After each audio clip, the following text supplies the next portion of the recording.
Shalom. Oh, you look beautiful.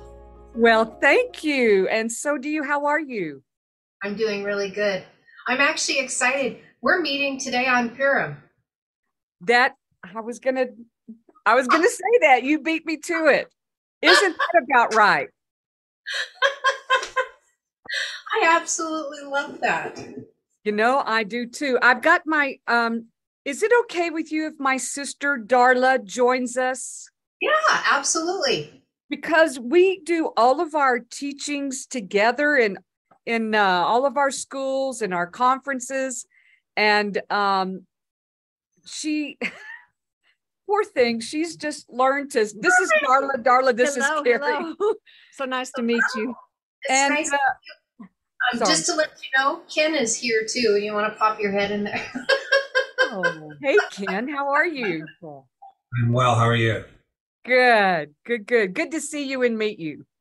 Good. Good to see you as well. I'm just working on something, so I'm not eavesdropping, but I'm right here. So yeah. So he'll be overhearing our conversation, but I'm sure as spirit leads, as the Ruach directs, he may come and share some stuff too. But he's working on some stuff that the Ruach has him working on right now, and we've got this one table, and it's like this is where we both do our studies together. So I wasn't going to shove him out. Well, let's not. And just so that you know, he's always welcome. I'm always glad to for him to be a part in any way that's best for you. So that's always good for me too. Awesome. Wow, I have been inundated with responses and it's So I had no idea that on a personal level, it was just, Carrie, I'm just so very, very grateful. And I've listened to the recording 3 times myself, and every morning I just sit in it to really move forward in my own understandings and where I am. So I have a specific question, actually a couple of them, if I can ask. But before I say that, I want to say that do you realize what day your birthday is on? I haven't looked. So in the year of Yeshua, he was crucified that year because, it's lunar and so it moves. That year it was April 14th. So the Feast of Bir Karim, or First Fruits, his resurrection day was April 17th. Isn't that crazy?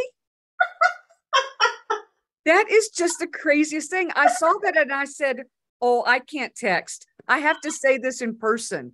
The Feast of First Fruits is your birthday.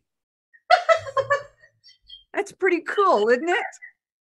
Oh my gosh, I just got goosebumps all over myself.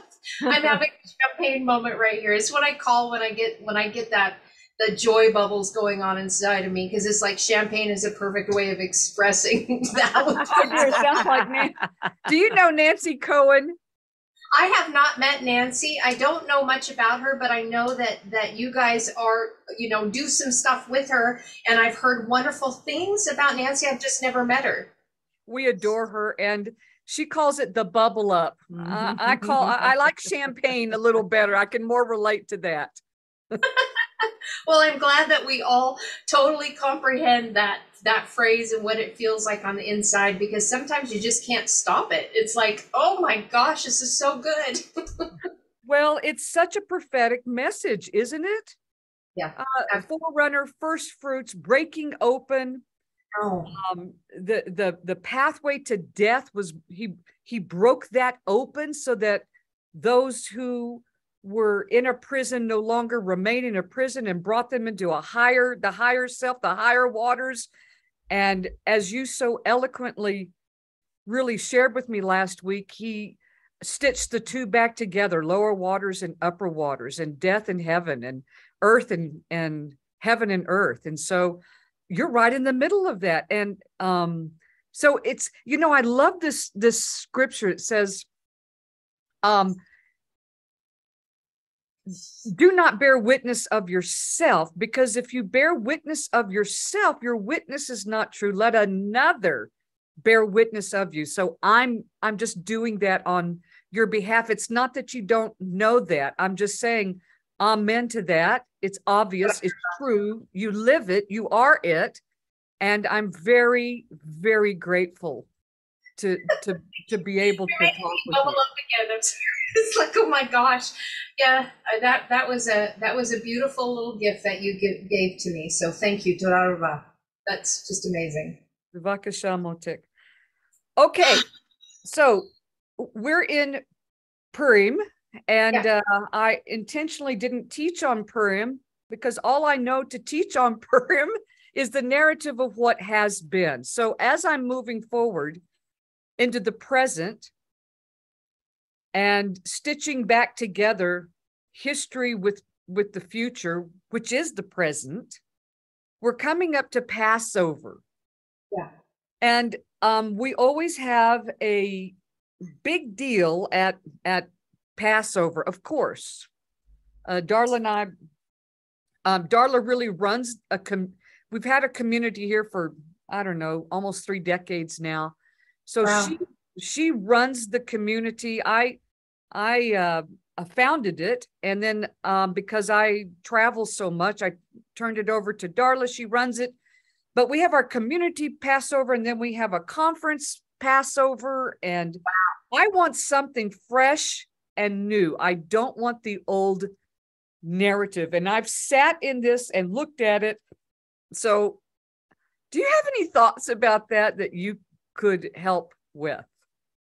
Regarding the moving out of the old narrative into the new from Passover? Yes. Well, yeah. Yeah. I thought you might. Well, one of the words that recently came up, and I know that my husband can share a whole lot more of it, because as you can see, he's got some diagram stuff on the board behind us, and specifically stitching the upper waters and the lower waters together, because Ken has been working very strongly on this. Like if you could see our tabletop right now, yeah. It's like, oh my gosh. Before you share,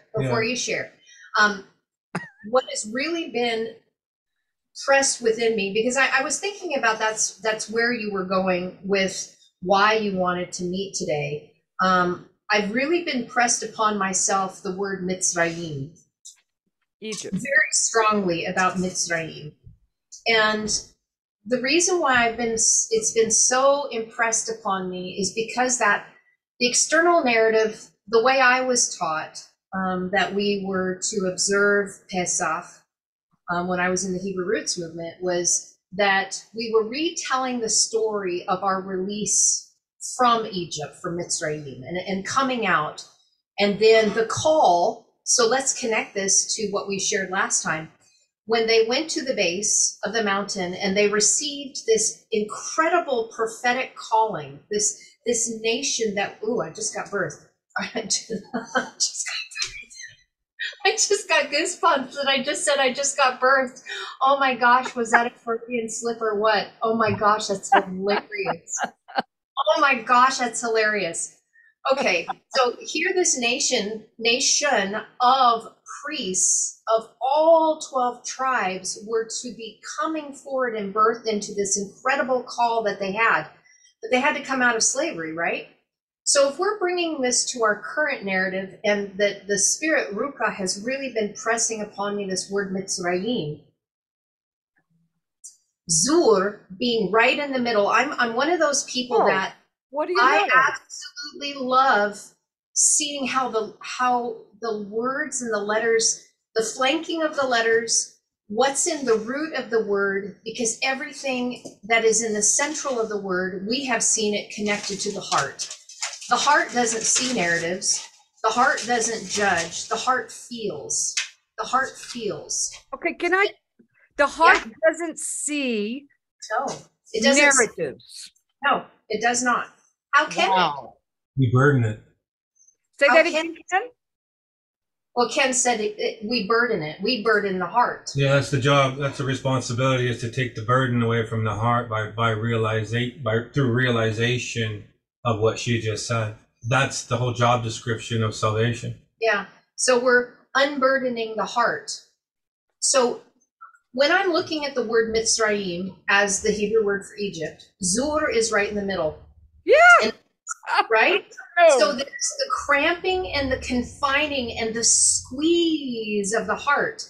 And when we look at the letters, Zadi Vav Resh, in the surface layer of the letter themselves, we see that there is a hunt, a chase, a snare, a snag, desire, something that hooks us. And then Vav Resh, we have a letter Vav, as you know, in the basic meanings, it means to connect, right? Tempad, but in a deeper relationship with it, this is a very, very esoteric letter that is connecting that which is beyond to that which is here, that which is not to that which is. It's a very difficult letter to fully unpack, but it's tethering us to that which is beyond into that which is in our now space. Everything that's out of time, space into space, time, the nothing and the everything, right? And then Resh, we know, in its expanded form, has to do with being poor and destitute, but it has to do with first fruits. It has to do with leadership, chieftain, right? So we have all of this energy that is in the cramped and confined place of our heart, that which is pleasing us, but yet at the same time, it's meant to raise us up to be born as the first fruits. And on the outside, you have Mayim. Do we know this? Wow. So within the heart space, everything that has been used to cramp and confine us is meant for us to be birthed through the living waters. Now, if I can take that back to Rakam, the womb, Rakam, loving kindness, but it's also the womb and it's also the matrix, right? Right. Womb. What do we have in common with Mitzrayim? We have the Resh and the Mem that are connected in Rakam to Mitzrayim, right? We have the Resh in there, we have the Mem there. The only thing that's setting that apart is the Chet, which esoteric letter is that for life. So what are we birthing?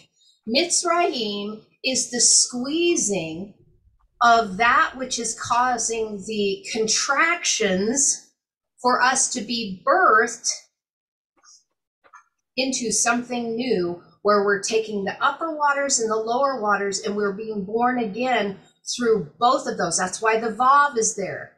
That which is from beyond to that which is here, the squeeze, the contractions through loving kindness.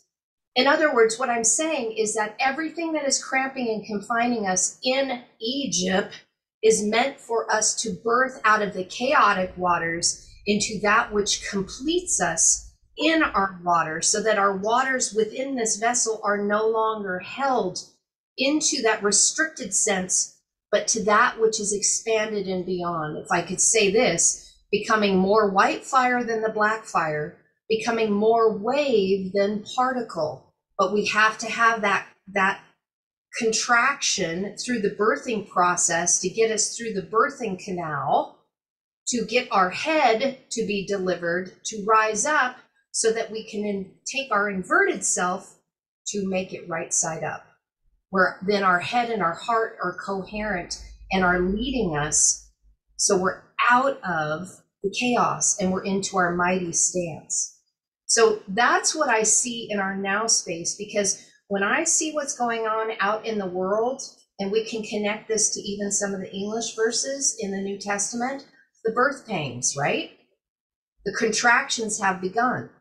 So what that means for me in Passover, Pesach, is that we have something that has been given to us through the sacred languages that if we really look, it's meant to hedge us in, protect us, support us, and bring us into life abundantly.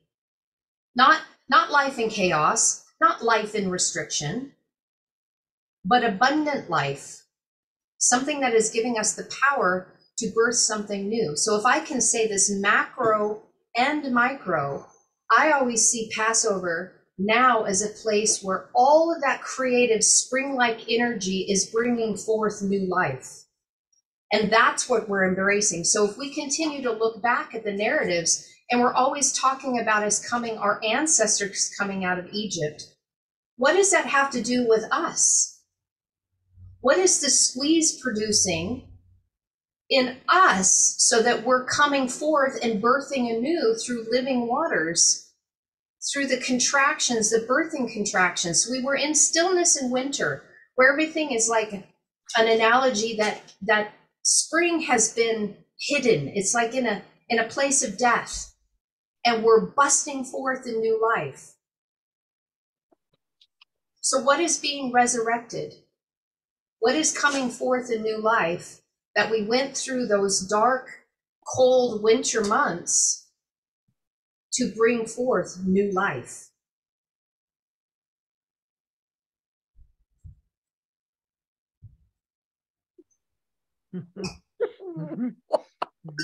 That's what the Spirit had sitting on me, and what I wanted to bring forth to you was that process of coming out of Mitzrayim means something a lot different today in our now space than it did speaking about our ancestors being released. Because then, okay, so let's connect this. They went to the mountain, and we've talked about that before, the mountain, right? And how Nahar, Nura, Ken has always said the mountain and the river are one.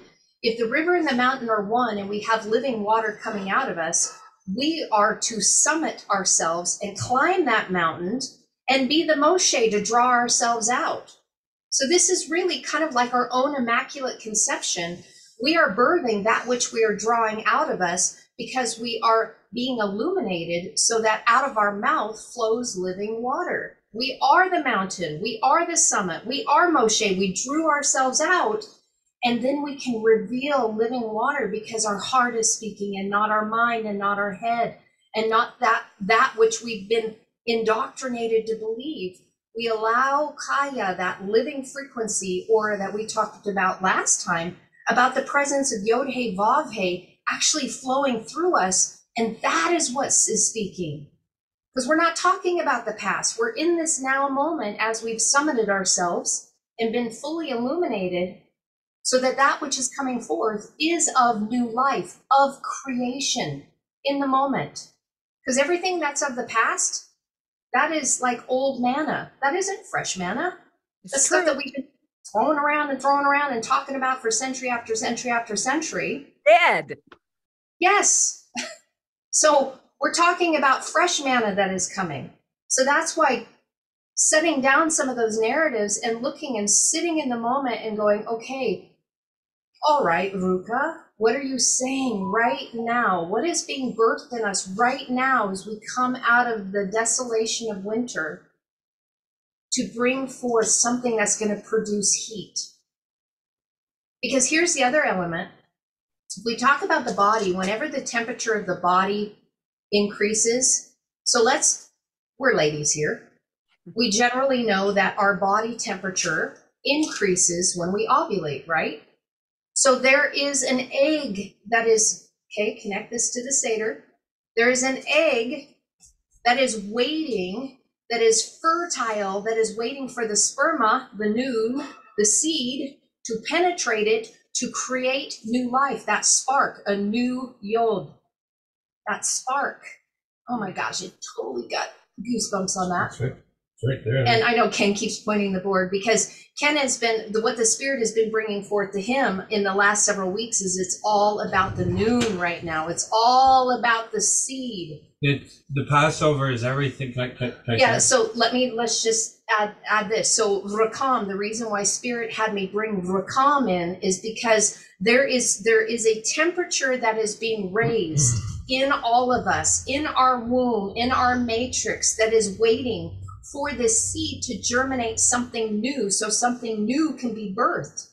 And if that is the new man, Adam, coming forth again, where there is no separation, where we are one blood, where we've been divided. Oh my goodness, are you kidding me? So this seed, this sperma, that is connected to the ovum is going to birth something new that we haven't seen for thousands and thousands and thousands of years. The beloved being united as the tribesmen coming back under that of David, of the beloved, because they are Yahuda, they are the praised ones. They are the portal of Yod He, Vav He, with a Dalet in the middle, to allow that frequency to be birthed in and through them, no longer separated, all back as one tribe, one tongue, one nation. One people. Yep, Selah, Selah. All right, Ken, that's... Okay, Ken? Yeah. I'm catching my breath. Well, again, most of us look at things outside of ourselves and we're not realized as it. Mhm. And so we have a tendency to look at scripture from a distance. Sure. And in all honesty, there's not one characteristics or character, regardless of sex, creed, anything in scripture that I am not. It's all based on the perspective of my assembly of a government, Knesset. I am the assembly. I am a constitutional standing by my sovereign assembly, God's some assembly required. And so the language of legal crossing, especially in Pesach, is the language of the law of the sea. All governments function by the law of the sea, by the law of the Shemayim. Do we have legal access to cross? And it's all what Carrie was really bringing the influence through. But again, as it, or when I'm looking at the narrative at it as Passover, Pesach, it means to enter yourself, to draw out. This is all Moshe again. A summit of a conclusion is a peak of knowing that you are the pinnacle of a point of interest. That would be God or El, or the mighty D is deserving of the title. Everything is a frequency of inheritance, because that's exactly through the wave offering, lulav, the praise offering, right? But it's the language of C. Everything is a vibration of Mayim. And so the language of the noon, whether it be Zirah, whether it be seed is seed, seed begets seed. And so the rising is the language of drawing in, goes into the language of compressing the oil within us, that we go into the depth of our own well to draw out the oil of headship. This is nobility again. So we're restoring nobility by going into the depth of ourselves to draw out the lineage of line, the inheritance, the noon, to bring it back to heirship. This is all the compression of salvation. This is all the language of the right of C has to enact the right of salvage. Well, that's Savior. You have to know how to find yourself. So this is all the language of Isi, Jesse, Obed, the deed, and Boaz, the mighty title. That kind of vibration. We have to prove by a decree of sound resonance that we are worthy to legally cross as salvaged from the sea. Most of us are still dead at sea, wandering at sea, lost at sea, until we know how to navigate in the sea of humanity correctly. That's the only way we return to Passover correctly. It's more of a personal job description of no longer being wayward, but being founded as the foundation, as returned as heirship, as headship, as the summiting of myself. I am conclusive in my resolve.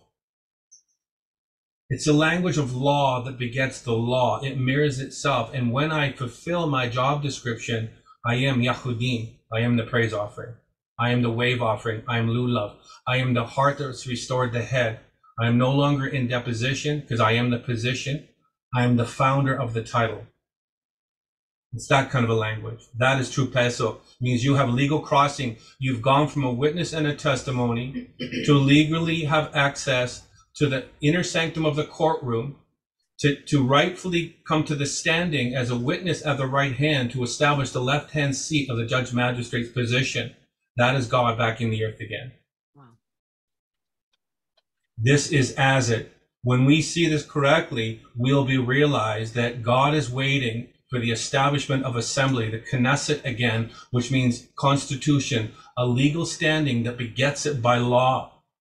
The humble acquisition to fulfill the deed, to deserve the title of inheritance once again. The noon, the progenitor, the creator again back in the earth. Okay, can I ask a clarifying question? Oh Yes. my God. Nothing like taking 40 years of degrees and throwing them out the window in just 2 seconds. You know, I love you, Yana. That's so you know, oh my God. I just thought I would walk forward. This is a quantum leap. You talk about popping a quiff. Well, here we are. Okay, Ken, can you help me understand, please, when you say the law of Shemaim or the law of Maim, the law of water? Can you help me understand what you mean by that? Well, it's what we all have in us. We all are water. We're all learning the language of crossing over. We're all really, right crossing is rightly defining death. We think that. Say that again? Rightful crossing, we are in time to move beyond time. Legal crossing is moving a dimension from our present state of being is in time. Crossing over Pesach is really, you have taken this thing out of death. You've crossed over celestially into a dimension. You've calmed your own. It's the language of a law begets a law. So let me put it this way. An unruly measure is a very rough sea. To calm my storm, I must bring chaos underfoot. That's how I raise my head. I rightfully established myself, and now I am shalem. I'm completed as peaceful. By my way of warfare, I've resolved myself as peaceful. I am now right for rule and reign. I've inherited that right by integration to myself. And so the law of the sea, in the narrative of the lesser constitution, it's everything that exchanges, it's everything that binds in this reality or this simulated reality. But it still is a lesser narrative that has a greater potential. The law of the sea is the language that begets what we would call hierarchy, which is nobility, which is who we already are. We're just in this experience learning to find this. Yeah. But there has to be a legal crossing because the law holds itself accountable to the law. You cannot go ill-equipped into the lofty position without knowing the title of responsibility.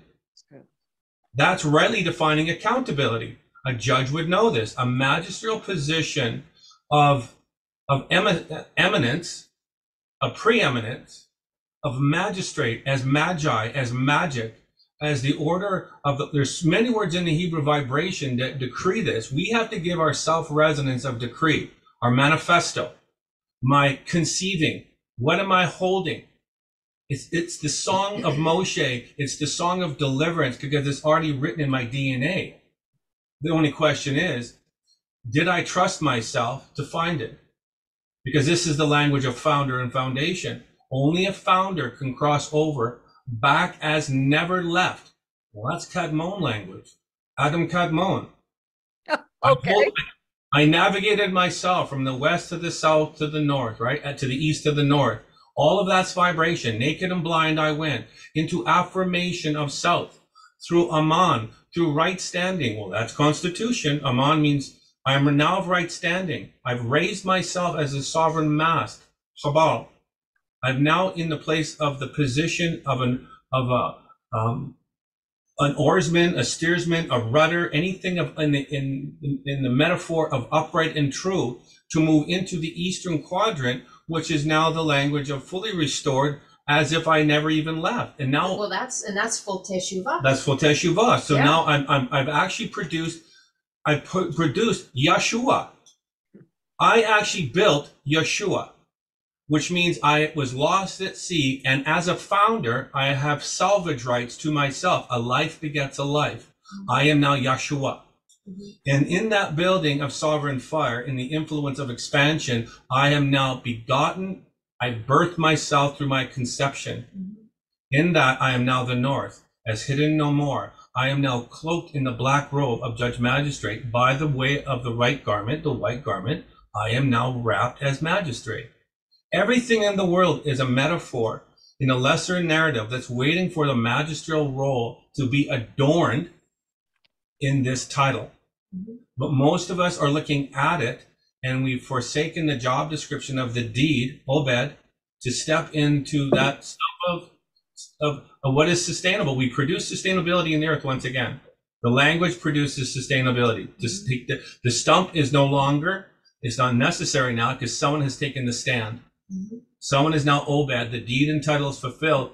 And in that, the mighty left hand of Boaz is now fulfilled. The whole lineage of line is now connected. What the language is waiting for is someone to step on that stump of Isi. You know, it's interesting. I was just thinking about the old preachers of the olden days, and especially in this country, as they would go and find tree stumps to stand on or anything, and they would speak to as many people because we didn't have loudspeakers, so they would be declaring a message from that tree stump.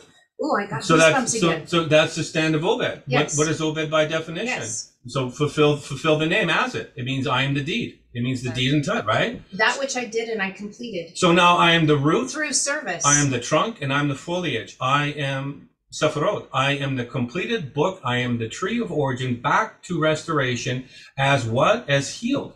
And I produced the fruit of the covenant. Right. All I knew is like the one side of the tree is we've defined as evil. All it means is ill. Right? That's all it really means. And then the other side of the tree is well, tov. All I've done is gone from ill, which is only ill will, back to well will. I've gone from disgrace, which is only a distancing from grace. I've closed the distance to find myself no longer a wanderer of the sea. As I am the law of the sea, I am Shemayim. I'm Shemayim. I am the seed of the sea. I am Shem. I am fire and water. My name, Kenneth, means born of fire and water. I am conceived of fire and water. I am the full resonance of my name as a conclusion. I know my name well. In the Hebrew language, I have picked that bone apart, and it is now my title of responsibility in the earth. As Carrie, we know our titles. We know our job description. The Hebrew language and the Aramic and even the Arabic, that vibration of Sanskrit, the Shemitic languages have declared a thing, but most of us we've treaded lightly. We haven't gone into the depth of the sea, and we think that we're walking on water. We are not. When you become it, that's the only reason you can walk on it is become the law. You are now the law of the sea. Well, that is Passover. That is the true crossing over. We're speaking it from more metaphors as an outward expression of really remembering. When we fully remembered, we're called member.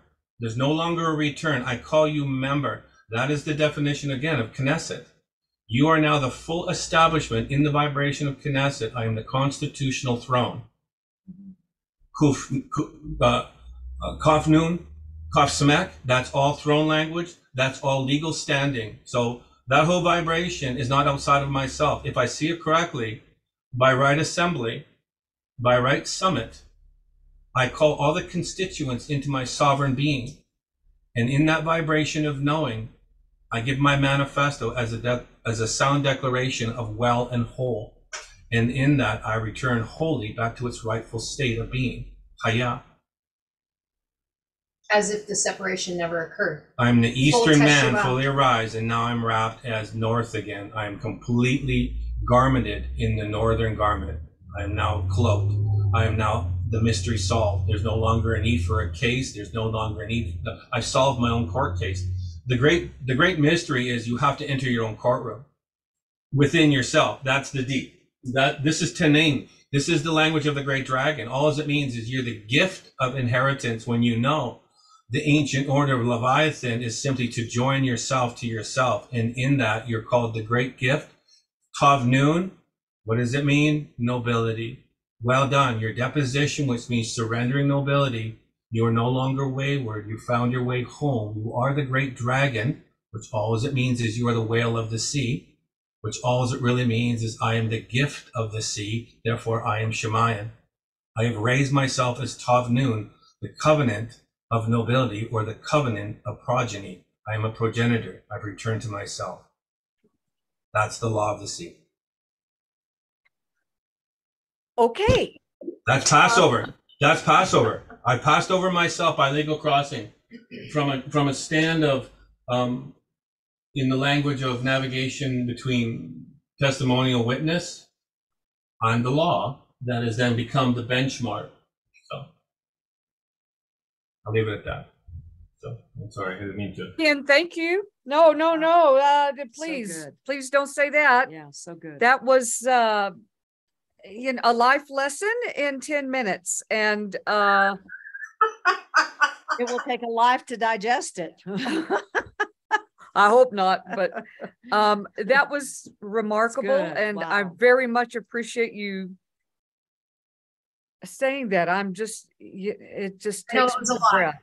That's how Ken speaks when he teaches, because Well- it's like 10 years of compression of all of this. I don't. And it's if I can say something, because I know the last time when we discussed, we had our conversation that that there was much being said about the dragon, like the dragon coming to try to smote out and deal with the Jewish nation, except the way we see it is like Ken presented it. It's really a gift, because here's the thing. The dragon itself is a symbol of an emperor. Mhm. And there's a big difference between that of a king, aka queen, because really in Aramaic it's the same exact vibration. It's Malak with an Aleph on it, and it doesn't matter if it's king or queen, it's royalty. You've entered into that absolute state of the Aleph. When we move into an emperor, empress position as a title of nobility, it goes beyond king and queen. It's the size of the territory. So we're not talking about, kings and queens that are under emperor or empress. We are talking the culmination of the fullness thereof as one who encompasses a greater territory size. Look as it instead of at it. We are not talking about one nation. We are talking about a return to a single nation that has the title of emperor or empress, that is servants. Think of David's heart, right? A servant leader of the Shemesh, the light of the world. Shemesh. The servant candle is the light of the world as emperor and empress. But in this state of being, it's when the many come together as one. It's not just one individual anymore. It's the many that are coming into the knowing of this. And so when Ken speaks about that great dragon or that great whale, Leviathan, Leviton, joining to that frequency of nobility. And Ken has been sharing also that nobility is directly connected to the word that means generous. Generous, the generous gift is the tan, it's the dragon. That's the gift. It is. Generously giving this. The language of Amar in Hebrew, and I know you already know this vibration, but it's to speak, right? Well, when you break down etymology and you back engineer a starship, because that's what we're doing, everything I'm crossing over is you built out of time in time. So we're building our Merkaba. We're building a Merkaba, or through Rakab. You're building a saddle or something to step upon to rise up. And this is all a Nasa. But Masa means the burden. The burden of responsibility is the song of deliverance. The psalmist would know this. Mm-hmm. And Kenaniah, right? So Masa, Memshin, Aleph, but that's from the root Nasa, which means to rise. The burden of rising is based on the psalmist's song. Well, that's Moshe's song. That's drawing in to draw out, is to know how to rise. Well, as the law of the sea, the admiral would know this, Amar, because in etymology, it means the admiral knows it roots right at to speak. So the word is no longer needed. I like to say, if we haven't moved beyond the black fire, we have a tendency, or if the white fire hasn't really rendered down the black fire correctly, the black letters, we have a way of being constipated, right? We're bound up because we haven't allowed the spirit fire to form what we formed something, but we did not form the intention because we're still full of it. Because we've allowed the sophistication of other narratives to direct something. Letting go is white fire. The complete abandonment and the surrendering of a willingness to move into the expression of white fire is threatening to a lot of people, because I know for Carrie and I, no one defined it for us. We had to fully let go of ourselves, our life, and everything to be blown by the Ruach into the expression of white fire, to say, you are no longer going to be constipated in this place of stalled up, where there's no life giving. By the word and the breath of flow, I am the Ruach in you. And in that breath, I will break down the black letters through the essence of the white fire. I now call you Yada, Yada Shalom. I now call you. The way of flow is now peacefully resolved. And in that you stand. I'm now constituted again. So it taught us that the language of divine nation, Amma, is back to origin, back to source. Through constituting ourselves to flow, we're no longer bound by the black letters. We are now free to speak as an admiral of the sea, knowing well and true the law of upright. That's the right-hand path of Yeshua, restoring the only way to establish the left hand, the gift, right? The gift of responsibility. You are now given the fullness of the body. And interesting that in saying that the Hey, the letter Hey, in the ancient form was a man with both hands. Both hands. Behold. Behold, Haya. Both hands. So I don't know any other way to speak, and I know I lose some people, but again, through the compression of what through my assembly, I only know how to speak one way, and I will not surrender we've made love correctly. Again, the language of what you said, that we've constituted ourselves by the ovum, by the ovum and the sperm. And the sperm, right. We produce the womb and the phallus within one vessel. I've created a sovereign ship. I've created airship through earthship. I've learned the language of, I had to go down to my subconscious to reprogram, to then produce the raising of consciousness to be established as judgeship. This is what's coming in. Pesach is all about right judgeship, right administration of self-adjudication. Well, that's the Red Sea passage right there. Yes. Through the swells of mother and father, I walk between the pieces again. I actually wrote that. I was going to discuss that. I actually had that on a note that when Ken was talking, I saw the imagery of that. This is what's happening. Through that Reed Sea. The Reed Sea again. Yep. This is what. There's not a bigger. I believe that. I feel that. I sense that. I hear that. Yeah. That this is a mikvah on extreme levels is happening right now. I believe that. And everything of swelling up is the vibration of the celestial sea. It goes right back to what's coming in as a tidal wave. We're right here, ripe for a tidal wave. And no pun intended, but pun intended. Right. It's the deed of Obed that's given the generosity of the tidal wave. Lulav. Okay, so I got my hand raised. Take a breath. Here for a question, Ken. Yeah. So maybe I have Ken in the driver's seat instead of me. No, I didn't. No. Don't you move, Carrie. No, it's okay. It's okay. Right there. Okay. Ken, because here's a theme of my life. Coming out of academia,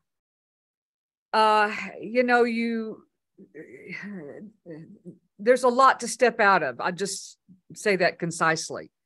But what I kept is the difference between reality and a working out. Like, this is all, if I could say, it's fabulous theory. How does it apply in life? How does that show up in everyday governing of your world and your life? Because without the working out of it, it's just another beautiful, incredible theory. Do you understand what I'm saying?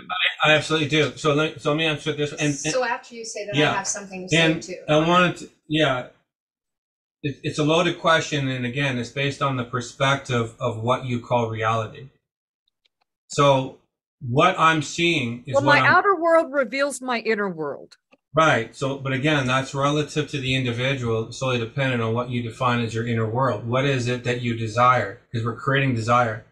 We're creating ahava, right? The language of by your own sanctum of self-deliverance. So you see a thing, so you beget a thing. Through your conception, so I birth it. Right. So what I'm seeing is completely crossing over. So how does it affect my reality? Yeah. I'm birthing out of time into time. Now that's my personal desire, is to pull what has always been as a mystery outside of time. I'm seeing, and we've equated it as mut, death. Yeah. But redefining death correctly to bring it into our presence, which is now in the place of no longer future or past, because we now bring in presence again into the earth. So we're bringing in the presence that's called out of time. So creating space-time into time-space. That's what so how is that affecting? Well, that's a job description that ethereally has to be built, incrementally upon itself. And so we are thinning the veil. It's not a suddenly Oh, thing. I like that. It's an incremental thing that I believe that what Carrie and I are doing, and Carrie's description, I'm more ethereal doing this. And so I want to boast on my wife for a minute, that she is the mechanical workings to assist other people to comprehend the ethereal mechanics of thinning your own veil. I see that. I very much see that. That is a So, really good statement. And I hope you take my questions as simply questions. It's not absolutely, I don't intend it as a challenge. I intend it as clarity. I never took it that way at all. I appreciate questions, and your question it was well asked. So thank you. Well, I appreciate you. If I can share on my end of it as making it practical from what Ken was saying, I want to go back to the word Amar. I shared with you last time that my journey is that I used to have multiple personalities, and I used to have complex post-traumatic stress disorder. So in practical application of what the words have done for me, I look at that word Amar. Actually, it says a lot right there, because no one would think that about you now. No, I know. Well, let me tell you, I fooled myself for a very long time, because it had been part of my life journey. I didn't know any different until literally I had such a crisis in my life. And this is the funny part, and I'm going to get back to the word Amar, but I find this hilarious. I find this absolutely hilarious. When I started studying the languages, my whole world fell apart. Sure. Because I was compressing so much of that ethereal white fire inside of me that it was stirring up all of that deep sediment that I didn't know that was buried, because I had put on such an incredible mask of how I oriented myself in the world in order to hide the truth of that which had been buried inside of me, and I didn't even realize it. So more of that white fire, more of that light was stirring up that darkness within me. And because I wasn't doing anything with the darkness, more of it started stirring up, until all that happened was this darkness came forward and my world fell apart. I was in such a critical place. You know how the body can have a healing crisis during a detox? Like you're detoxing and you're killing off bugs and all these things, and then you end up getting really sick, the body. My soul had become so sick because I was going through a healing crisis, because all of that sediment of that darkness had come to the surface, that I literally thought I was going to have to get checked into a loony bin. I am not joking when I say that. I am being very real when I say that. And I'm grateful for it, because what I saw was that every time, and Spirit had to reveal this to me. And that's why when I share with people about the sacred languages, I give a little bit of a warning because if you pursue this, anything of darkness, anything that you have separated from, anything that you're not willing to face, even the things that you have put yourselves under as egregores, as thought forms, as narratives, all of it will be challenged. Every single bit of it is going to come right in your face. It's going to be an Aleph Pay moment right in your face, because you can't get rid of it. That Aleph Pay in Aramaic is also connected to showbread and hypocrite. Wow. Oh, wow. So that face that potentiality of anger is going to come right here and meet you face to face, where you don't have the opportunity anymore to not face it. Because the Aleph, the absolute state of our divinity within, is trying to speak, Aleph Pei, is trying to speak and reveal something to us that we can no longer avoid. So every time a revelation comes in as a Hallel moment, Lila responds. Every revelation, if a revelatory movement comes in, a corresponding shadow is going to be dealt with. And you can't move to a new revelation in your compass journey, coming full around Teshuvah, until that shadow is dealt with and is transformed into light. So around the face of the clock we go, around the compass journey we go, revelation dark, revelation dark, revelation dark, revelation dark. So if you're going on the right-hand path of all this illumination, and you're not dealing with the corresponding shadows, expect the bottom to fall out. Good. Down to land the plane on Mar. That's good. Aleph, Mem, Resh. What's flanking Amar on the outside is light, right? That's a contracted form of light, Aleph, Resh. In the middle is the Mem. You're either going to have chaos or you're going to have might. Wow. Oh, that's good. really. That's good. And that is all here. That is all here. Do you have might within your heart and that soul, that inner man, the Leb? Or do you have chaos, the Bel position, the Bet Lamed, anxiety, anxiousness, terror?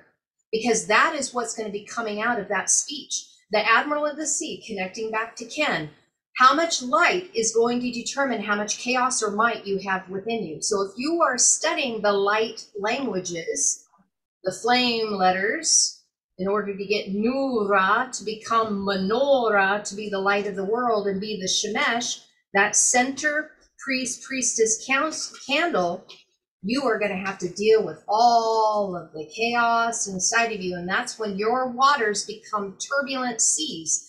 The reason why we see in the narrative that Ishu was able to calm the seas is because he had no chaos left within him. Exactly. So chaos that was manifesting. So we think about this, right?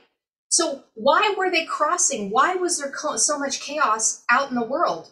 Could it have been the disciples in the boat with Yeshua were manifesting the chaos in the waters? Because the water was responding to them. Totally. The water was responding to the chaos that they had within them. He was sleeping. There was no chaos within him. He could reside and rest in that boat because he had become the ark, Tabat, Tav, Bet, Tav. He had completed mother and father, completed and built himself, Bet, from the inside out in his heart space. He was the ark. There was no chaos. All of that stuff on the outside of him, he was resting as Noach, as rest in the boat, in the Tabat, because he had built it. So he had to show them that by his speech, the living waters that were coming out of his mouth, that he could command, peace, be still, is he was changing the frequency of the outer world to match that was in his inner waters of Shalom, because he completed it. Why? He was Shem with authority. Shin, Lamed, Mem. Shem flanking on the outside, Lamed on the inside. He was a light bearer, light bringer that had full authority on the inside, walking as Shem, as being extraordinary, of living water, of fire, in order to say, peace, be still. Selah. So connected to what Ken was saying about walking on water when he was sharing with you guys, Regal, right? Resh, Gimel, Lamed. Gimel Lamed is the shortened form that means to reveal that which has been hidden. Resh, the head. Our walk on foot raises our head so we can stand upon the waters in peace, having crossed over, no longer having chaos on the inside. Well, So that will be a new story told when we're on the Sea of Galilee with our groups. Um, you sure you can't come to Israel with me? really, really, really, really, really want to. So I am going to be putting my heart brain coherence into it, because that has been a lifelong, I'm getting goosebumps, that has been a lifelong dream for me, to go to the land and actually walk in the footsteps of that where the master rabbi taught. Wow. What would that Gosh, that would be look amazing. like for you? I just can I just think out loud with you for a minute? Yeah. And if it's not something, a discussion you want to have, I want you to know that I always want you to be able to say, let's move forward. Okay. I totally, I get it. I feel that in you. So I totally get that, because you're very respectful and honoring of individuals in their space. So I appreciate that. I honor that in you. Thank you. Well, you're very welcome. And, if we say we love, here's the thing. I'll just say this real quick. Something that is of really paramount importance to me is that my actions are stronger than my words. Yes. So if I say I love you, I've got to do it more than I say it. So what would that look like for you? And I don't know if your husband's interested too, but when I say you, I'm always including him. I'm not leaving him outside of the you. For the two of you to consider not a tour. We have a community that we've been in Israel most of our lives. We go every year as a community.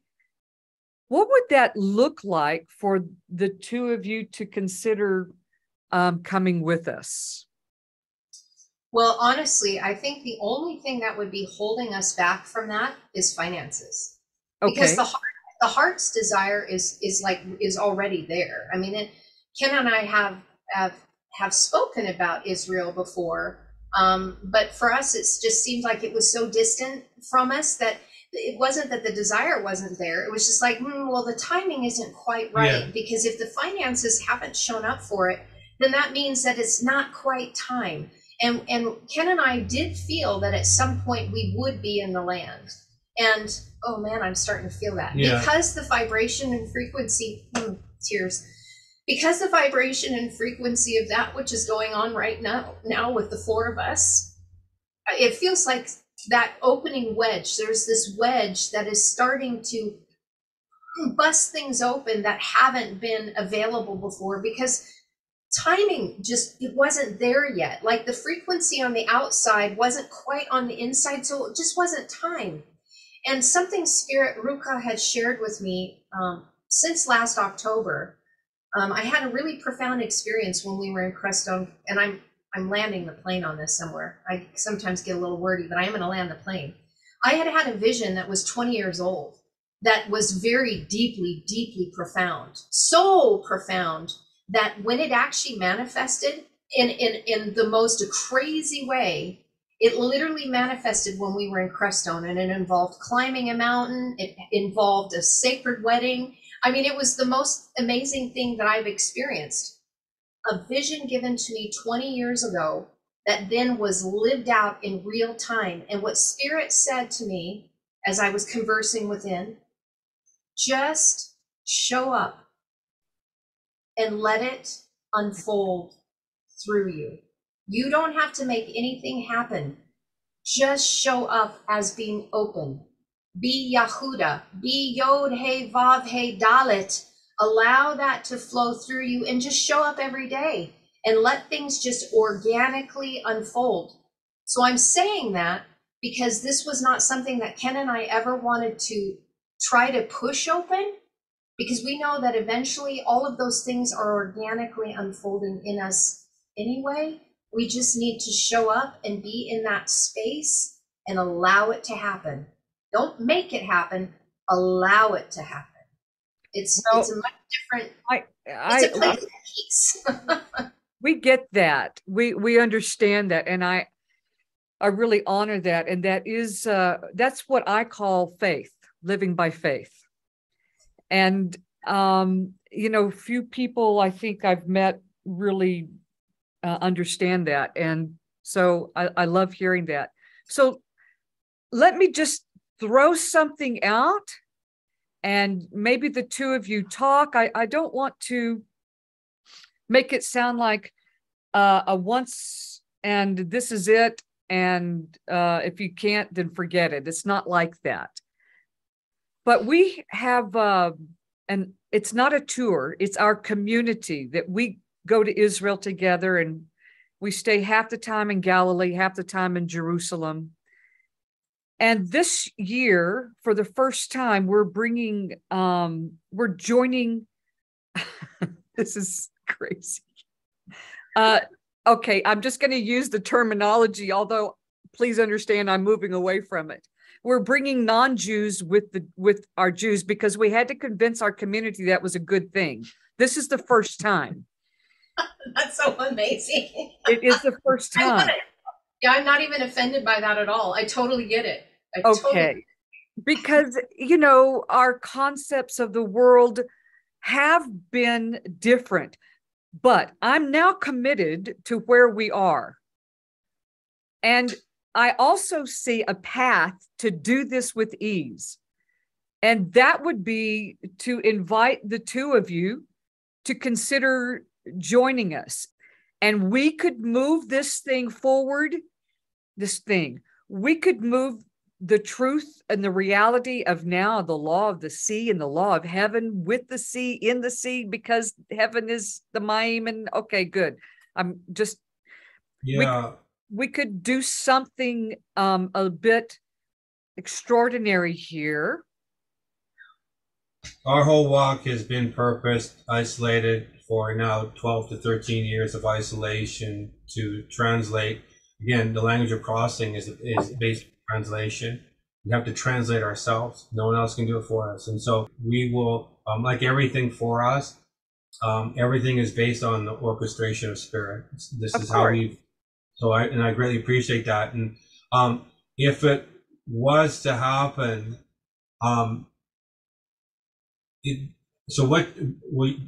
let us know privately or now your timing, because it's very crucial, because what you're really asking is, it's not necessary, it's a frequency that shows up. If it shows up, there will be a manifestation that happens in Israel. Oh, we have them with this group. I mean, I'm not going to show pictures on this, but I have pictures of things that people, yes, I have a number of pictures of people becoming pure light, golden light as we worship. I have a picture of the eye of heaven literally setting upon me. I have a picture of angelic beings moving through Darla and all of our community. We are used to the those supernatural things. element. Okay, good. Yeah, because that's natural for us. We know how to disappear and reappear. We know how to move through. And I'm not bragging. This is the reality of our community, because we've been training. We call it training for decades. That's why we go to Israel. Yeah. So, okay. So just, I won't bore you with our history. That isn't boring at all. Trust me. None of it. No, I want to hear this. No, that's the stuff that bolsters. Again, it stirs the atmosphere. Most of us, we let the atmosphere settle, and very few people know how to stir the atmosphere, and have respect for it. Darla, go ahead. Well, I just think we're in the process of bridging some things, and this is we can make a big leap forward, man. Sorry, I'm just saying. So the dates are May 26th through June 6th. Like you would leave America the 26th, you arrive in Israel the 27th. We pick you up. We're standing there. Yeah. You're talking this month? No. Oh, May. Sorry. May. Couple months. Okay. Yeah. Brought the future to the present. Yeah. We'll put it out there as an absolute.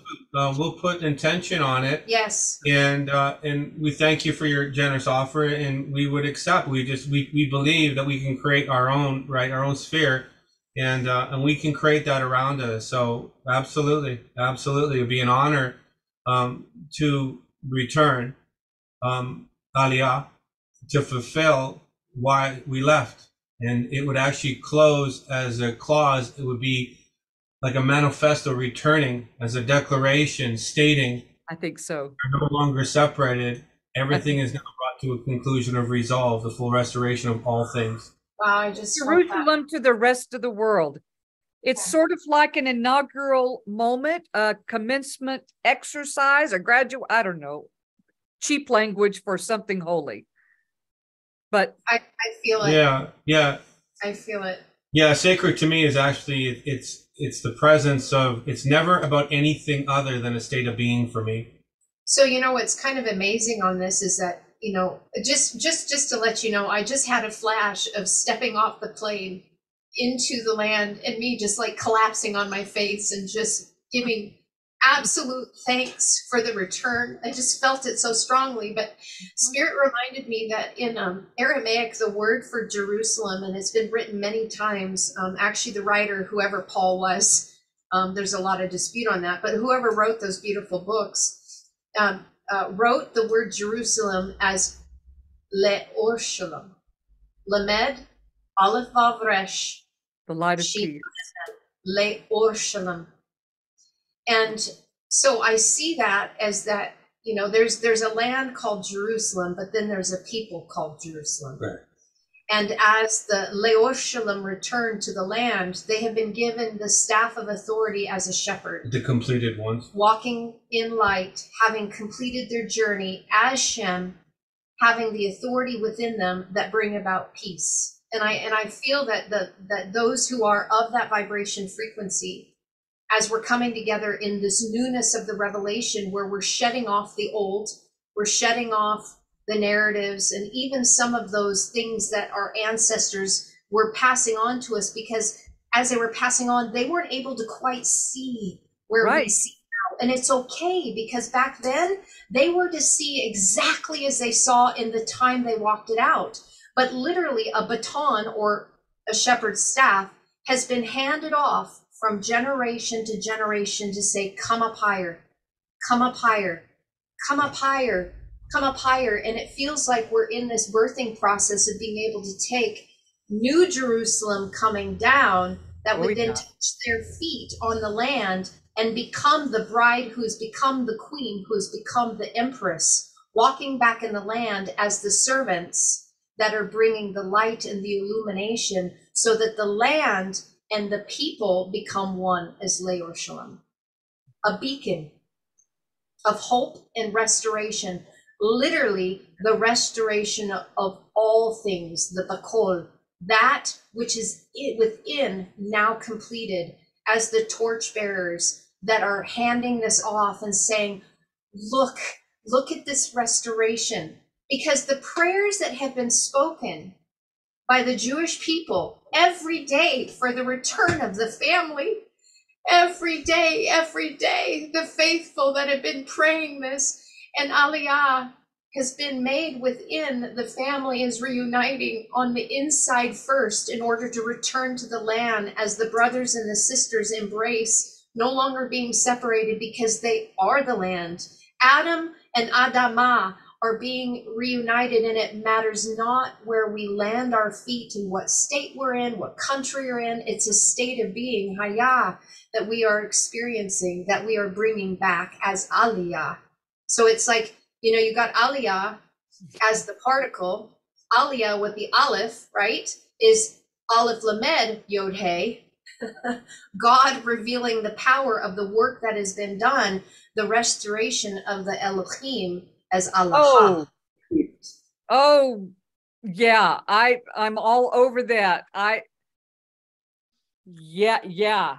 Well, in the connecting it to, like, this is conclusive exactly where we are. We feel when we were brought here, we were told not to leave. Now it's going on 11 or 12 years. We were told, don't leave. Oh, and we tried leaving where we were at. Yeah, we tried leaving. We had audibles and things would show up and say, no, not now. Not yet. But we were told when we showed up it was Kodesh Barnea. We knew already that this is a mirror of Kodesh Barnea in the place of holy wandering. Yeah.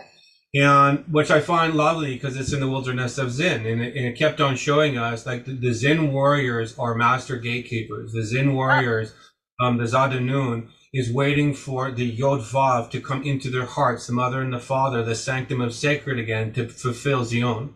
Mm-hmm. And so the ancient frequency of Yerushalayim as a people, as Lamed, as the teaching staff of authority of calm water have now became the sacred gatekeepers once again. It's the fullness of the spelling of Lamed as a vibrational entity. Mm-hmm. And so, but there had to be a deed fulfilled through Kodesh Barnea to reestablish the ancient order of antiquity through the fountain of youth, the Nu, right? Am Nuel, a people again of Nu, producing the intention of the assembly of God.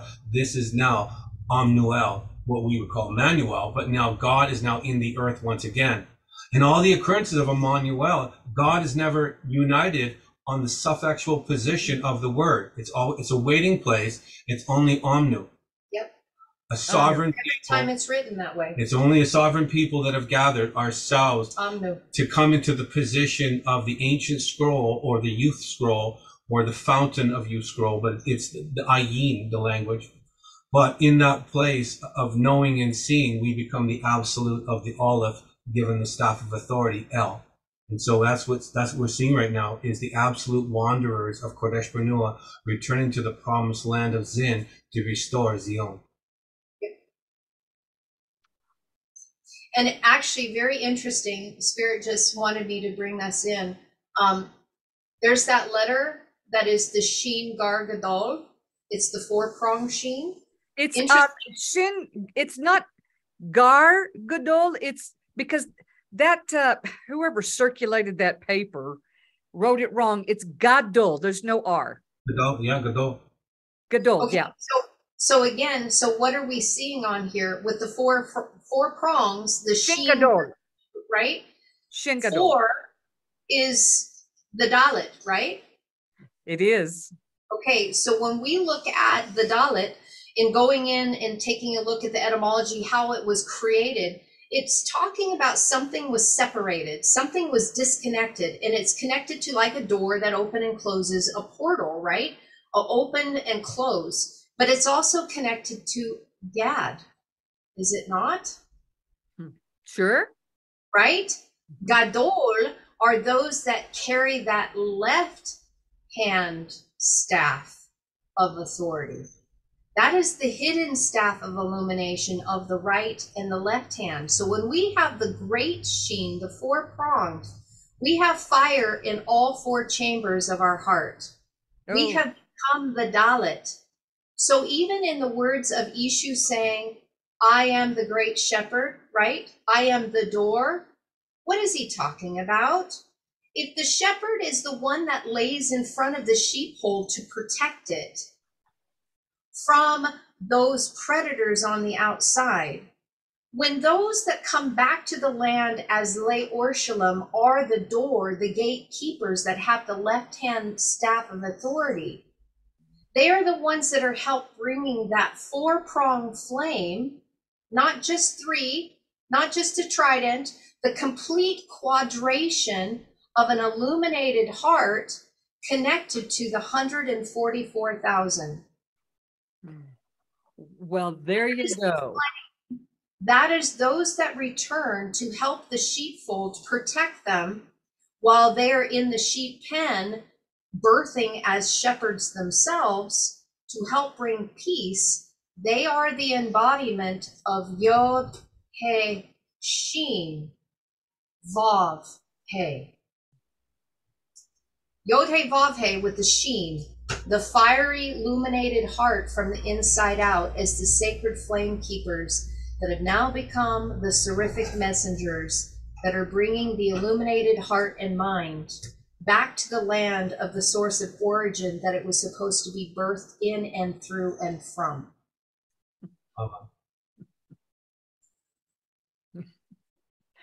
The return of the shepherds. So 4 also means the coming plan of God on earth. Yeah. Yeah. Woo! I I just totally got lit up on that. Yeah, That was a champagne bubble. A secret part of that is particularly through women. Yes, I knew that.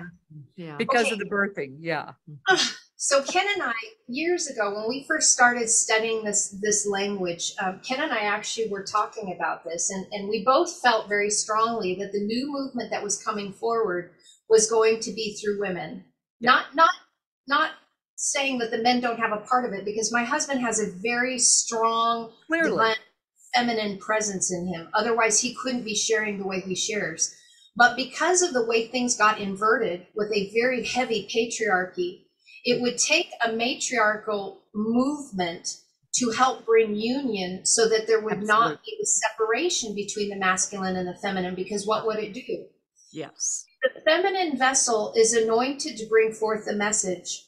The masculine vessels would then have to be in a place of receiving and humble humility in order to receive the feminine coming forward. And what is that representation? Because we were sharing about it last time. Chava is returning to Adam once again. Chava is returning so that Chava and Adam are no longer separated, but are now joined back as one. Fabulous.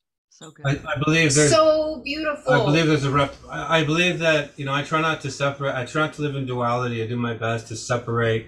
I know everything is a metaphor, which actually it's all Hebrew. It just means it's an idiom for light. Everything of a metaphor is just an idiom for light. And so everything on my outward expression is speaking the frequency of light. It's just how I integrate it. And that's my personal responsibility to assemble myself. But saying that, I hear and I appreciate, the language of masculine and feminine in the job description of creating. I comprehend the Ezer. I comprehend the job description of Adamah and the frequency, what the earth is we're all supposed to conceive. I know the mother frequency very, very well. It visits me on a regular basis, and it's taught me how to conceive. I know I'm a matrix. I know I'm a womb. And it's taught me how to come into harmony as a phallus and the womb to impregnate myself so I can conceive to birth. Sure. And so most males in the earth, and I'm trying to be very gentle with this, is that most are male dominant in the hemisphere of our mind. And we more or less live in sophistication and sophistries of already a form construct or a reality that we've had another person project on us. There's very few people that we've come across that have had the ability to completely let go without another form directing or dictating an intention. It took us 11 to 12 to 13 years to conceive this. Yep, absolutely. Purposely said. Yep. Only the nature of a conceiver as Hava, as the Ezer, of keep by the circumstances of my own surroundings, I birthed myself. I've circled and circled and circled and circled myself 7 times to perform the job description of sacred once again.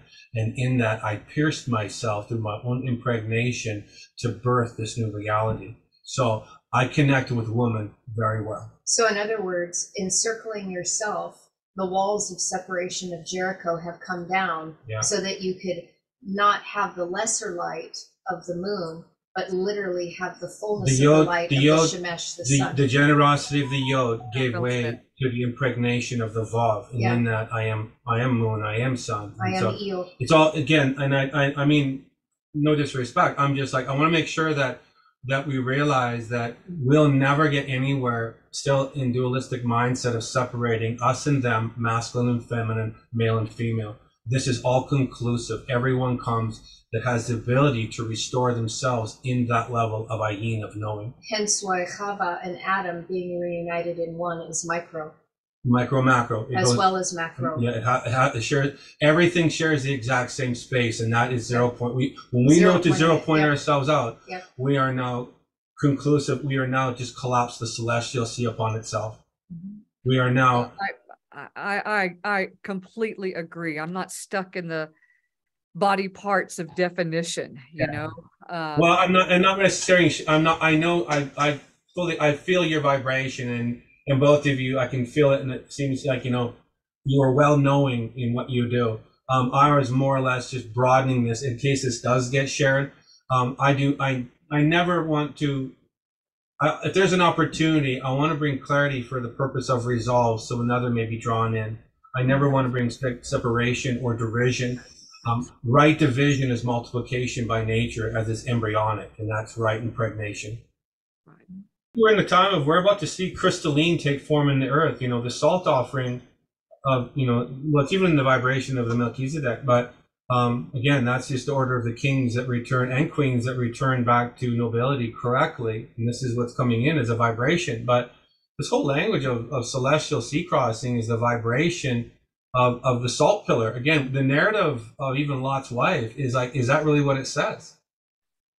Because everything to become a pillar of salt, anything of pillar language is already the assembly of God. But the vibration, again, the narrative of the lesser script, and I want to be careful with that because it's only there as an offering to say, are you able to go beyond the black letters and dive into the depth of the white in between the letters? How do you see? Because only a true tanin and, you know, a govern of selfship knows how to move to that depth. So, but anyways, I'm everything I'm sharing or feeling right now is like, we're about to see the salt of the earth become the salt of the sea once again. Mm-hmm. We're about to see the worth of your weight be resolved as what the world is, I think, is saying.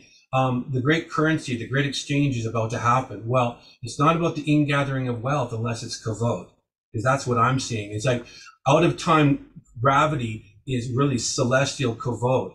And that is the great currency exchange that's about to happen in the earth. They will become the International Monetary Fund, if you have to give it a definition, but they will become the great exchange, the great crossing over, the great Pesach, the great doors that open in the expression of themselves. They will be revealed in that measure of themselves once again. This is very, very old and it's coming. Yeah, I believe that.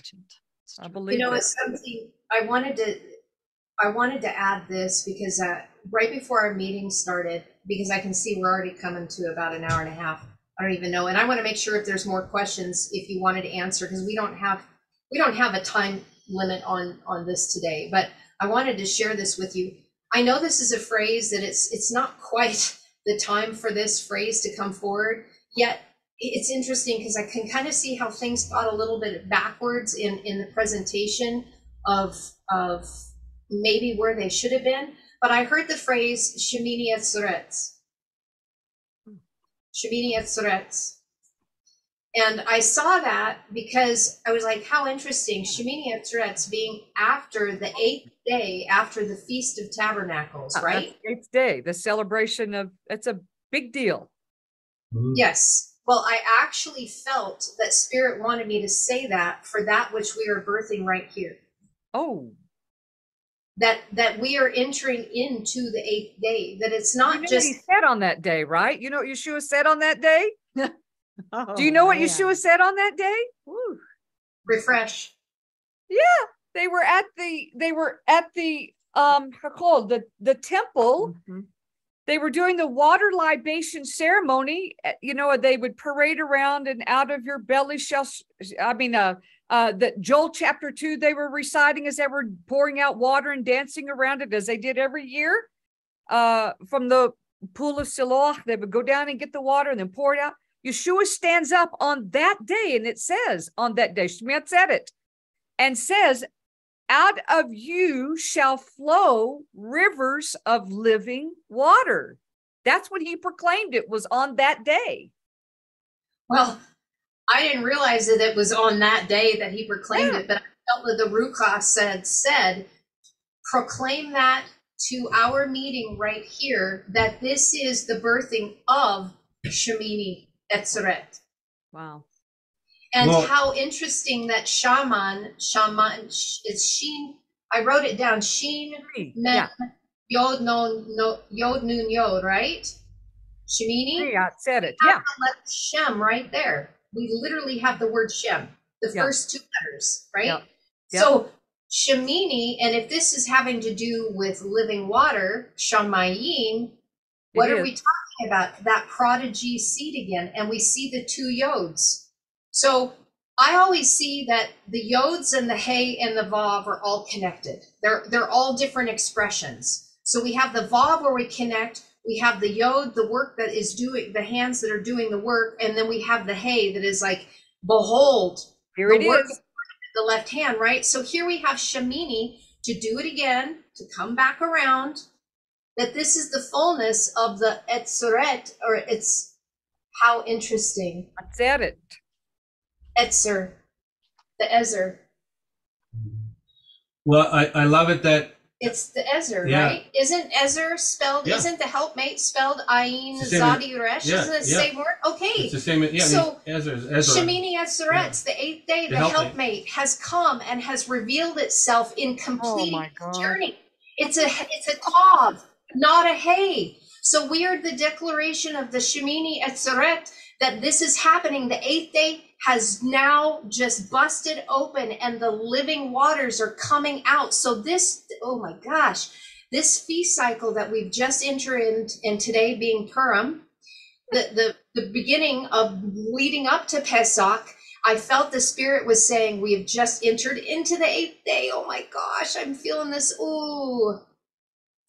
Wow. We felt this when we were in Cresto not too long ago, just recently, and there was a little Day. a ceremony that was done, and I don't know what word is used in that verse for the stream shall run forward, but I do know that Nahara, Nun He Resh He, is mountain is right in there, and it was teaching us that the cycle of return is based on the responsibility of self-deliverance. Again, most people put the salvation on Christ figure. Well, salvation is the right of deed of finding myself. And so I can only do that through the cycle of return. So we have this word Nahara, which also means shine and to be light. It's right in the vibration of it. And so we also have this, in it is also Hacharim, the mountain. And now we have the stream and the mountain and light have become one again. So through the cycle of raining upon myself into the language of distillation, I went into my own sea of humanity. In that, I distilled myself and I raised as a vapor into the cloud, right? Ayin Nun. And I then went to the mountaintop and rained upon myself to flow back down to the cycle. And it's just the cycle of repetition. It's the cycle and the cycle and the cycle of right hand, left hand, distillation through the language of distilling myself to render clear, pure thought, to then come to the mountaintop of my summit to rain on myself again. Well, this is all the language of the Christ oil. This is all language of drawing in to draw out. Nothing's outside of myself. Yeah. So I'm learning how to, again, come down through my heart. All my chakras are now coming into alignment through the generosity of expression. And in that, they will flow again. Mm-hmm. So the mountain and the river and the light are becoming one again. On the 8th day, they shall shine, and out of them shall come deliverance, for they have manifested Yeshua. They have built salvation. They found themselves, they birthed themselves, and now we have, again, the new man. And so I see this whole vibration of Nahara in the land again. The river and the mountain are one. And in that conception, they birthed light. So good. Oh my gosh. Like you said, we're building a Merkava, and that means we're spinning out. Yeah. The trouble with the Merkava, I mean, I love that it. Was good. I always say we're back engineering a starship. We have the blueprints of Yod Heh Vav Heh as a template, as a prototype, as a means of operation. Tavnith, right. We're just learning the navigational skill set by knowing, like we used to joke around saying, you cannot travel at light speed with a wobble. And so we're learning Ozen, we're learning to navigate, to balance ourselves, that navigationally we're sound, we're true, we're centered as a magisterial position. Only a judge is neutral in his position. So we're building neutrality, no longer double-minded. Hemispheres are wound together as one, as Christ-minded, so I am Christ-hearted, that vibration, right? But I've now produced the resonance of Aleph. I've now produced the resonance of Absolute. The Ayin makes way for the Aleph, and now the Absolute steps into its position, completely balanced. I'm now centered as a starship, no wobble at light speed, right? And so that's kind of how we play around with it to try to express to assist other people. But that has to be back engineered. Here's the template, now build it. You have to build your own starship. And we see that the sacred languages are such a huge key to it. They are the key. Yeah, it passively. They're the vehicle. Yeah, Exactly. It passively does it. So you do the work, the inner work, which is that bet, and then the passive expression is the mem. So it just starts building it as you work with it. And you don't have to worry about it manifesting because it'll flow through you. It's going to happen. It is going to be birthed. You just have to put the work in it and the time in order for it, and just show up. Just show up. It's like a song. It's like, That's a beautiful and powerful description, Carrie, of what the reality, the working out of all the theory is. That is the best description ever. Really. I delivered myself from multiple personalities and complex post-traumatic disorder. Clearly. I drew out the anointing within me so that all those things that were not, all of those false images, all those multiple egos, all of that pain and suffering, I drew myself out of it. And that's really what that is. So that's the miracle. The living language that did that. Yes. And that is why the living languages pull us out of our state of death and decay. And that's which is you were born again. Yes. Kaya. Absolute state of kaya. Salvation, negentropy. My light is spinning as a menorah, having been illuminated and walking in it. No longer in ill dis-ease. I am now in well ease. as sound. As sound, as healed, as whole, as holy. Good. Be holy as I am holy. Yeah. Healed as if injury never happened. Yeah. So good. That's called being born again. Yeah. It is. Totally. Wow. Afresh, anew. From above. From above. From above into below. It's good. Yeah, it doesn't work so well from below to above, does it? Yeah. Actually, we share this with others, and this is just something. I grew up on the Oregon coast, and I used to go, okay, so this might be like, oh my God, she's talking about crab. She's talking about unclean. But when I was younger, we lived on the coast. So a lot of the seafood, the things that would be considered unclean, we ate because it was the abundance of the sea. So we went crabbing. I grew up going crabbing. And it was always interesting to see how the crab would behave when they were in the bucket. We call this the crab in the bucket scenario. This is why it triggered me when you said it doesn't work so well when you try from below to above. Crab are very funny because when one tries to climb out of the bucket, all the other crabs in the bucket pull it back down. Yeah. It will not. It doesn't allow for that crab to escape the bucket because all the other crabs are wanting to pull it back down to be in the bucket with them. Wow. And is that the truth? And this is why when we get to a place in our healing and our maturation state, we cannot pull another out of the bucket. Good. Because if we attempt to pull another out of the bucket, they will pull us back into the bucket. It's just like the chick. The chick has to hatch itself. It cannot be assisted because that is the strength that gives us the ability to withstand when we draw ourselves out, Moshe. So when we draw ourselves out of the basket, out of the tet, out of the water, then we become, instead of mem sheen, we become sheen mem. Shin mem. Flip it. We flip our orientation. Instead of being Moshe or Moshi, as the Mashiach, you are now Shem in the earth. So good. You become Hashem instead of Moshe. I wanted, if you're going to share this, I wanted to just connect, but I don't know how you said that, but you said coming from high to low, right? When trying to draw others out of the bucket, or when you are in that space of maturation and you've healed yourselves, trying to draw someone else out of the bucket, they have to do their own work. It's impossible for us to assist another. They literally have to climb their proverbial mountain. They have to do their Moshe ascension, Aliyah going on. They have to do it themselves. Nobody can do it for them. Yeah. Yeah, it's difficult. We've wrestled.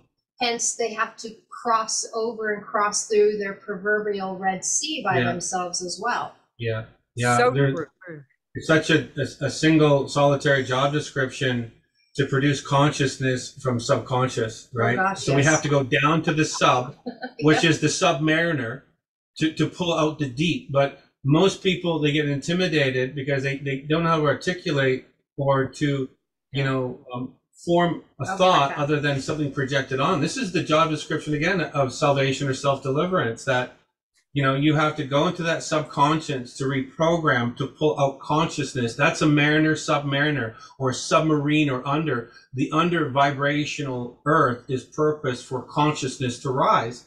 And a lot of people don't comprehend that vibration. Like Carrie said, they want to pull you down because what we're digging out, or what you've already dug out as a vibrational potential as a mariner, because that's a legal crossing. A mariner is one who speaks admirably.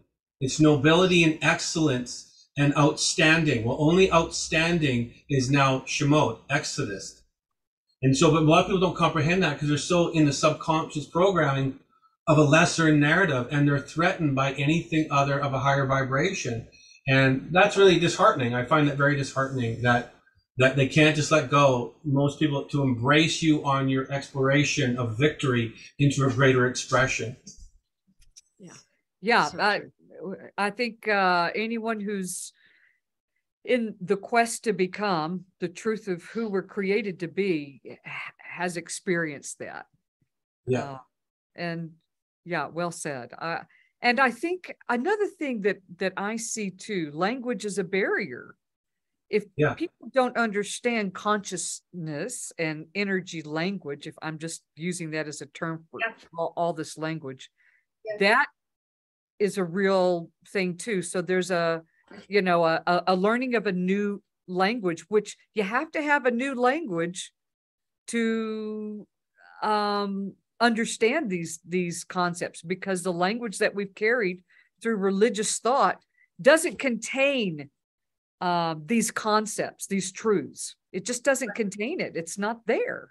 Yeah, I feel with what's coming is, when I hear Yerushalayim or Yerushalayim, or however the vibration is, as individual and a corporate, because it still is micro macro, that it resonates as silence to me. Like the ponderance to me is the same vibration as conceiving. I ponder a thing, therefore I conceive a thing. And what I'm seeing right now is the power is about to be released in the resonance of silence. And this is where we get Noach from, or even Nahar, this place of rest, this heavy noon, hay vibration of what rest would be. And, I think that's what you're talking about with Yeshua when he was sleeping. It's the language of the snorer, right? But it's not. It means you've entered light. You've entered the place of light, and now you're resting, and nothing needs to be said because you're being it.